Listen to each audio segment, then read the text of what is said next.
Part 6. Discover Why. 13. The Origins of a Why. It started in Vietnam War era in Northern California, where anti-government ideals and disdain for large centers of power ran rampant. Two young men saw the power of government and corporations as the enemy, not because they were big per se, but because they squashed the spirit of the individual. They imagined a world in which an individual had a voice. They imagined a time when an individual could successfully stand up to incumbent power, old assumptions and status quo thoughts, and successfully challenge them, even redirect them. They hung out with hippie types who shared their beliefs, but they saw a different way to change the world that didn't require protesting or engaging in anything illegal. Steve Wozniak and Steve Jobs came of age in this time.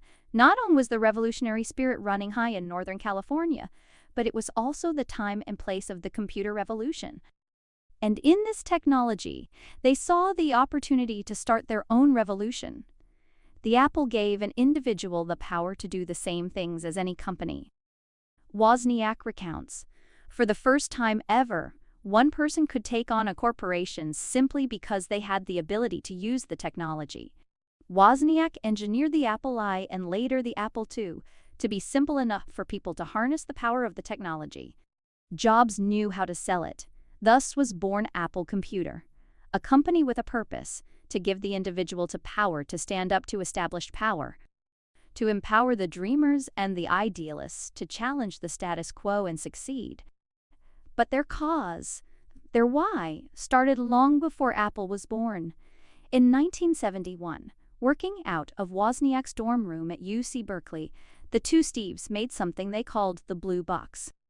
Their little device hacked the phone system to give people the ability to avoid paying long-distance rates on their phone bills. Apple computers didn't exist yet, but Jobs and Woz were already challenging a big brother, Type Power, in this case Ma-Bell, American Telephone and Telegraph, the monopoly phone company. Technically, what the Blue Box did was illegal, and with no desire to challenge power by breaking the law, Jobs and Woz never actually used the device themselves. They liked the idea of giving other individuals the ability to avoid having to play by the rules of monopolistic forces, a theme that would repeat many more times in Apple's future. On April 1, 1976, they repeated their pattern again. They took on the giants of the computer industry, most notably Big Blue, IBM, before the Apple. Computing still meant using a punch card to give instructions to a huge mainframe squirreled away in a computer center somewhere. IBM targeted their technology to corporations, and not, as Apple intended, as a tool for individuals to target corporations. With clarity of purpose and amazing discipline, Apple Computer success seemed to follow the law of diffusion almost by design. In its first year in business, the company sold $1 million worth of computers to those who believed what they believed. By year 2, they had sold $10 million worth. By their third year in business, they were a $100 million company, and they attained billion-dollar status within only 6 years. Already a household name, in 1984 Apple launched the Macintosh with their famed 1984 commercial that aired during the Super Bowl. Directed by Ridley Scott, famed director of cult classics like Blade Runner, the commercial also changed the course of the advertising industry. The first Super Bowl commercial, it ushered in the annual tradition of big-budget, cinematic Super Bowl advertising. With the Macintosh, Apple once again changed the tradition of how things were done. They challenged the standard of Microsoft's DOS, the standard operating system used by most personal computers at the time. The Macintosh was the first mass-market computer to use a graphical user interface and a mouse, allowing people to simply point and click rather than input code. Ironically, it was Microsoft that took Apple's concept to the masses with Windows, Gates's version of the graphical user interface. Apple's ability to ignite revolutions and Microsoft's ability to take ideas to the mass market perfectly illustrate the why of each company, and indeed their respective founders. Jobs has always been about challenge and Gates has always been about getting to the most people. Apple would continue to challenge with other products that followed the same pattern. Recent examples include the iPod and, more significantly, iTunes. With these technologies, Apple challenged the status quo business model of the music industry, an industry so distracted trying to protect its intellectual property and their outdated business model that it was busy suing 13-year-old music pirates while Apple redefined the online music market. The pattern repeated again when Apple introduced the iPhone. The status quo dictated that the cellular providers, and not the phone manufacturer, decide the features and capabilities of the actual phones. T-Mobile, Verizon Wireless, and Sprint, for example, tell Motorola, LG, and Nokia what to do. Apple changed all that when they announced that, with the iPhone, they would be telling the provider what the phone would do. Ironically, the company that Apple challenged with their blue box decades before, this time around exhibited classic early adopter behavior. A TAMP. T was the only one to agree to this new model, and so another revolution was ignited. Apple's keen aptitude for innovation is born out of its why, and save for the years Jobs was missing, it has never changed since the company was founded. Industries holding on to legacy business models should be forewarned. You could be next. If Apple stays true to their why, the television and movie industries will likely be next. Apple's ability to do what they do has nothing to do with industry expertise. All computer and technology companies have open access to talent and resources, and are just as qualified to produce all the products Apple does. It has to do with a purpose, cause or belief that started many years ago with a couple of idealists in Cupertino, California. I want to put a ding in the universe, as Steve Jobs put it, and that's exactly what Apple does in the industries in which it competes. Apple was born out of its founder's why. There is no difference between one or the other. Apple is just one of the what's to Jobs's and was's why. The personalities of Jobs and Apple are exactly the same. In fact, the personalities of all those who are viscerally drawn to Apple are similar. There is no difference between an Apple customer and an Apple employee. One believes in Apple's why and chooses to work for the company, and the other believes in Apple's why and chooses to buy its products. Is just a behavioral difference? Loyal shareholders are no different either. What they buy is different, but the reason they buy and remain loyal is the same. The products of the company become symbols of their own identities. The diehards outside the company are said to be a part of the cult of Apple. The diehards inside the company are said to be a part of the cult of Steve. Their symbols are different, but their devotion to the cause is the same. That we use the word cult implies that we can recognize that there is a deep faith, something irrational that all those who believe share. And we'd be right. Jobs, his company, his loyal employees, and his loyal customers all exist to push the boundaries. They all fancy a good revolution. Just because Apple's why is so clear does not mean everyone is drawn to it. Some people like them, and some don't. Some people embrace them, and some are repelled by them. But it cannot be denied, they stand for something. The law of diffusion says that only 2.5% of the population has an innovator mentality. They are a group of people willing to trust their intuition and take greater risks than others. Perhaps it is no coincidence that Microsoft Windows sits on 96% of the world's computers, whereas Apple maintains about 2.5%. Most people don't want to challenge the status quo. Though Apple employees will tell you the company's success lies in its products, the fact is that a lot of companies make quality products. And though Apple's employees may still insist that their products are better, it depends on the standard by which you are judging them. Apple's products are indeed best for those who relate to Apple's why. It is Apple's belief that comes through in all they think, say, and do that makes them who they are. They are so effective at it. They are able to clearly identify their own products simply by preceding the product name with the letter I. But they don't just own the letter, they own the word first. They are a company that champions the creative spirit of the individual, and their products, services, and marketing simply prove it. The why comes from looking back. Conservative estimates put the numbers at 3-1, but some historians have said the English army was outnumbered by 6-1. Regardless of which estimates you choose to believe, the prospects for Henry V, King of England, did not look good. It was late October in the year 1415, and the English army stood ready to do battle against a much bigger French force at Agincourt in northern France. But the numbers were just one of Henry's problems. The English army had marched over 250 miles, taking them nearly 3 weeks, and had lost nearly 40% of their original numbers to sickness. The French, in stark contrast, were better rested and in much better spirits.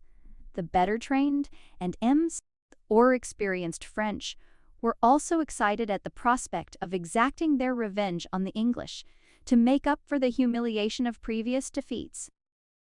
And to top it all off, the French were vastly better equipped. The English were lightly armored, but whatever protection they did have was no match for the superior weight of the French armor. But anyone who knows their medieval European history already knows the outcome of the Battle of Agincourt. Despite the overwhelming odds, the English won. The English had one vital piece of technology that was able to confound the French and start a chain of events that would ultimately result in a French defeat. The English had the longbow, a weapon with astounding range for its time, standing far from the battlefield, far enough away that heavy armor was not needed.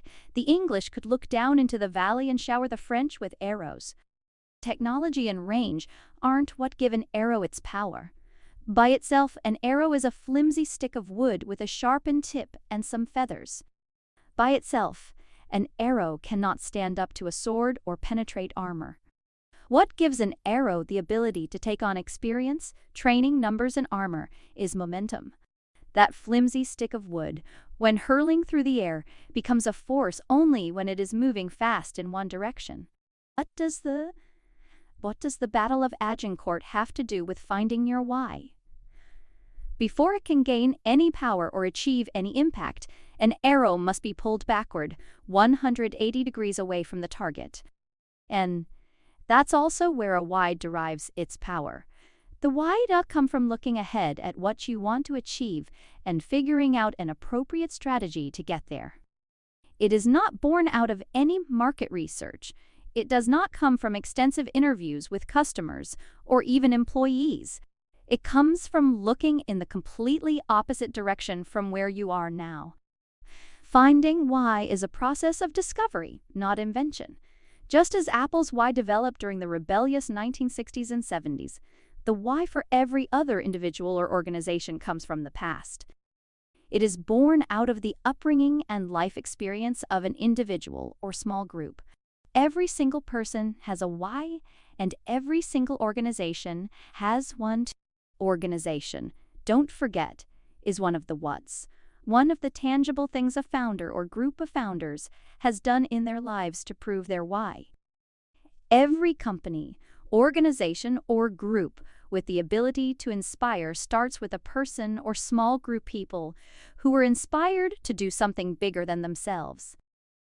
Gaining clarity of why, ironically, is not the hard part.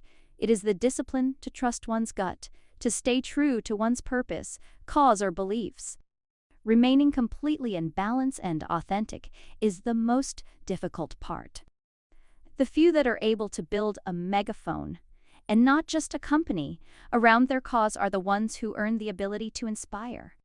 In doing so, they harness a power to move people that few can even imagine. Learning the why of a company or an organization, or understanding the why of any social movement, always starts with one thing. I am Allier. There are 3 months indelibly printed in my memory. September to December 2005. This was when I hit rock bottom. I started my business in February 2002, and it was incredibly exciting. I was full of piss and vinegar, as my grandfather would say. From early age, my goal was to start my own business. It was the American dream, and I was living it. My whole feeling of self-worth came from the fact that I did it. I took the plunge, and it felt amazing. If anyone ever asked me what I did, I would pose like George Reeves from the old Superman TV series. I would put my hands on my hips, stick out my chest, stand at an angle, and with my head raised high, I'd declare, I am an entrepreneur. What I did was how I defined myself, and it felt good. I wasn't like Superman, I was Superman. As anyone who starts a business knows, it is a fantastic race. There is a statistic that hangs over your head. Over 90% of all new businesses fail in the first 3 years. For anyone with even a bit of a competitive spirit in them, especially for someone who defines himself or herself as an entrepreneur, hands on hips, chest out, standing at a slight angle. These overwhelming odds of failure are not intimidating, they only add fuel to the fire. The foolishness of thinking that you're a part of the small minority of those who actually will make it past 3 years and defy the odds is part of what makes entrepreneurs who they are, driven by passion and completely irrational. After year 1, we celebrated. We hadn't gone out of business. We were beating the odds. We were living the dream. 2 years passed, then 3 years. I'm still not sure how we did it. We never properly implemented any good systems and processes. To heck with it. We'd beaten the odds. I had achieved my goal, and that's all that mattered. I was now a proud member of a very small group of people who could say with statistical proof that I was an American small business owner. The 4th year would prove to be very different. The novelty of being an entrepreneur had worn off. I no longer stood like George Reeves. When asked what I did, I would now tell people that I did positioning and strategy consulting. It was much less exciting, and it certainly didn't feel like a big race anymore. It was no longer a passionate pursuit, it was just a business, and the reality was that the business did not look that rosy. We're never a runaway success. We made a living, but not much more. We had some fortune clients, and we did good work. I was crystal clear on what we did, and I could tell you how we were different, how we did it. Like everyone else in the game, I would try to convince prospective clients how we did it, how we were better, how our way was unique. And it was hard work. The truth is, we beat the odds because of my energy, not because of my business acumen, but I didn't have the energy to sustain that strategy for the rest of my life.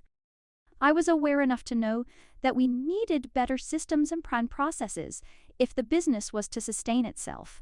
I was incredibly demoralized. Intellectually, I could tell you what I needed to do. I just couldn't do it. By September 2005, I was the closest I've ever been to, if I wasn't already, completely depressed. My whole life I'd been a pretty happy-go-lucky guy, so just being unhappy was bad enough. But this was worse. The depression made me paranoid.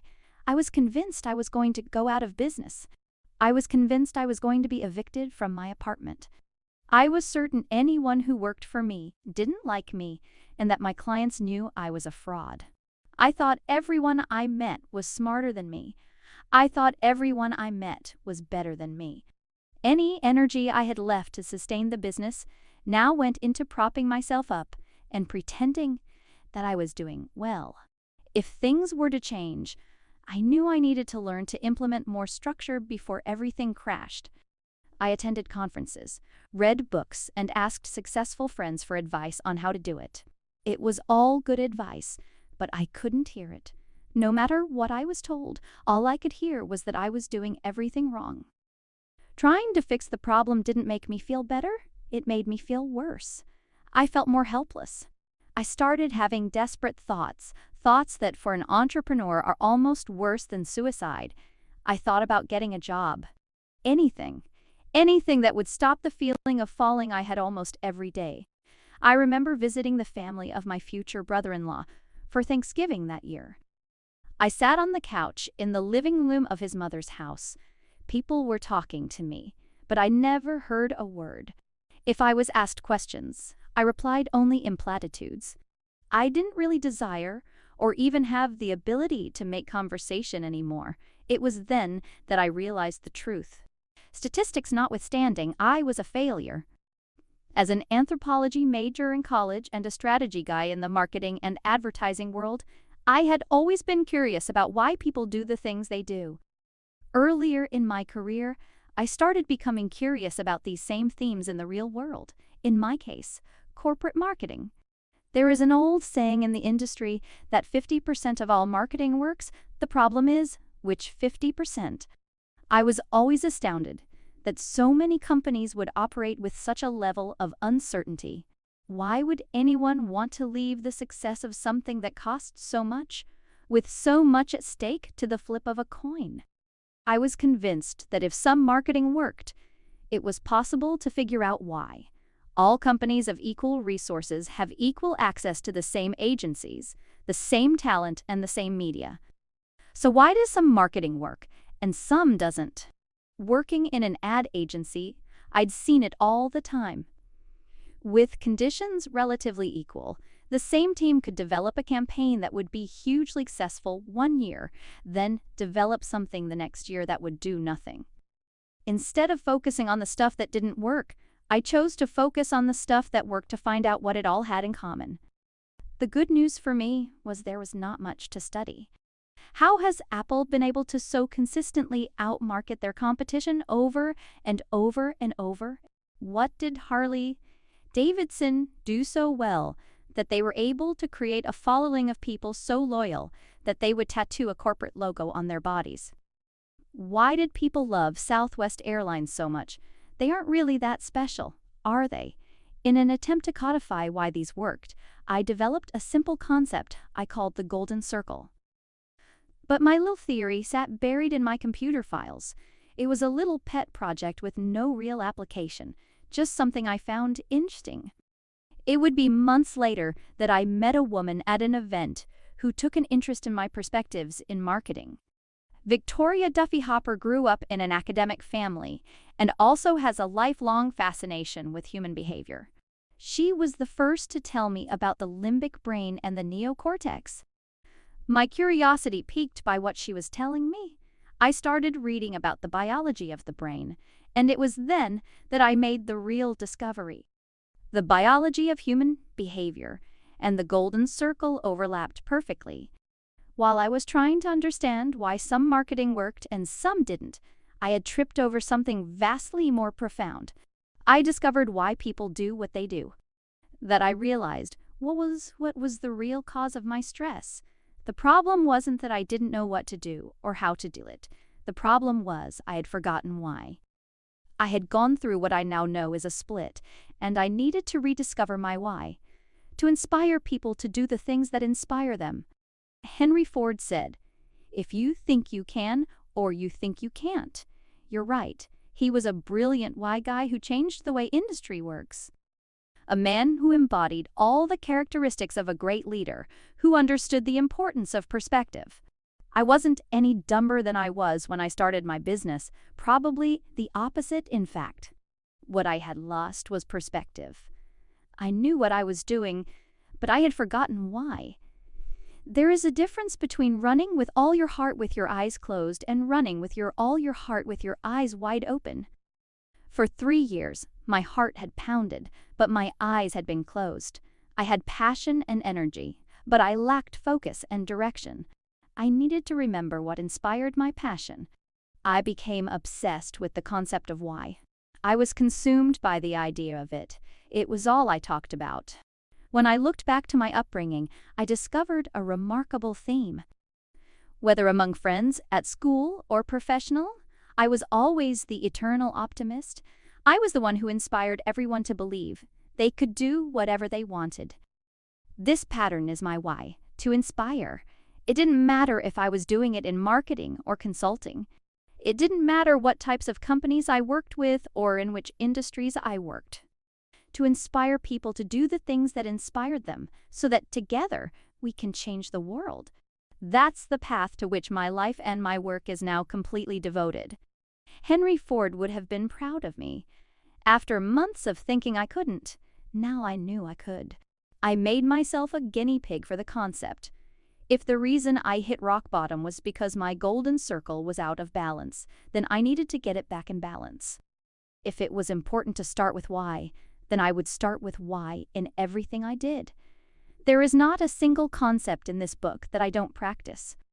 I stand at the mouth of my megaphone, and I talk about the why to anyone who will listen. Those early adopters who hear my cause see me as a tool in their arsenal to achieve their own why. And they introduced me to others whom they believed I could inspire. And so the law of diffusion started to do its job. Though the golden circle and the concept of why was working for me, I wanted to show it to others. I had a decision to make. Do I try to patent it, protect it, and use it to make lots of money, or do I give it away? This decision was to be my first celery test. My why is to inspire people, to do the things that inspire them. And if I am to be authentic to that cause, there was only one decision to make: to give it away, to talk about it, to share it. There would never be any secret sauce or special formula for which only I knew the ingredients. The vision is to have every person and every organization know their why and use it to benefit all they do. So that's what I'm doing, and I'm relying entirely on the concept of why and the naturally occurring pattern that is the golden circle to help me get there. The experiment started to work. Prior to starting with why, I had been invited to give one public speech in my life. Now, I get between 30 and 40 invitations per year from all sorts of audiences all over the world to speak about the golden circle. I speak to audiences of entrepreneurs, large corporations, nonprofits, in politics and government. I've spoken at the Pentagon to the Chief of Staff and the Secretary of the Air Force. Prior to the Golden Circle, I didn't even know anyone in the military. Prior to starting with why, I had never been on television. In fewer than 2 years, I started getting regular invitations to appear on MSNBC. I've worked with members of Congress, having never done any government or political work prior to starting with why. I am the same person. I know the same things I did before. The only difference is, now I start with why. Like Gordon Bethune, who turned around Continental with the same people and the same equipment, I was able to turn things around with the things I already knew and did. I'm not better connected than everyone else. I don't have a better work ethic. I don't have an Ivy League education, and my grades in college were average. The funniest part is, I still don't know how to build a business. The only thing that I do that most people don't is I learned how to start with why.